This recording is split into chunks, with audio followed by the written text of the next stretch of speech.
Do you know the language of your subconscious mind? Do you know how to speak to it? Do you know how to impact it? I'm going to show you guys in this video, which is called the language of the subconscious mind. Okay? Now, we're on the move right now. That's kind of symbolic because this video was all about injecting new life, new ideas, new movement into your mind so that it can start to birth and create the things that you desire to manifest. Okay, let's begin. Now you need to listen to this first part very carefully. The subconscious mind works off a different language than your conscious mind, or your conscious mind being the mind I'm using to create this video, for example. Your subconscious mind works through symbols and images. Okay, I'm gonna say that one more time. Your subconscious mind operates through symbols and images. Now you know that, and after what you should have learned from the first video, which was that your subconscious mind can be impacted by you, you now know that if you use symbols and images in the right way, you can influence your subconscious mind in a certain way. Okay? Now what are symbols? Symbols can be anything. And I like to look at it through the five senses.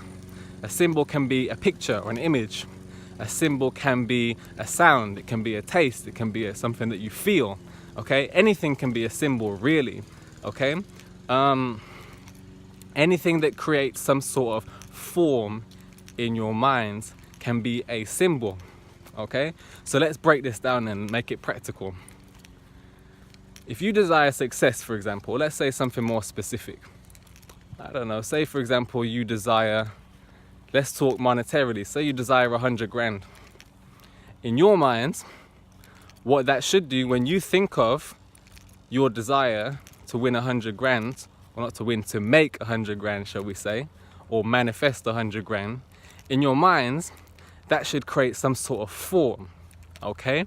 Now, for many of us, it doesn't create a form, it's just some wishful thinking that for many of us we think will never happen, okay? Change your thinking now, okay? When you think of your desires, you need to help your mind to create a form of them in your mind, okay? And many of us do this naturally. If you like somebody or you're attracted to somebody, you have an idealistic form in your mind of what it might be like to be with that person, okay, in some capacity or another, okay? You need to learn how to do the same sort of thing with your other desires, or all of your desires, period, okay? So, let's make it nice and simple again, okay?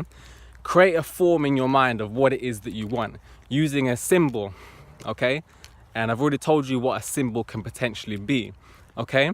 Then what you need to do is, remember I told you in the last video, giving your subconscious mind instructions with your dominant thoughts. You need to use that symbol to symbolize what it is that you desire. And in attaching the desire to the symbol and doing this repeatedly with a lot of intensity and emotion, energy and motion, what you actually do is give your subconscious mind a very clear symbol of what it is that you desire. And the more you convince your subconscious mind using the symbol as the form of what it is that you want to create, it's basically like you going to a car garage. Instead of buying a car, you want your car designed a specific way. You would give that person a prototype or a design of what you want the car to look like before you actually do it. It's exactly the same thing here with your subconscious mind.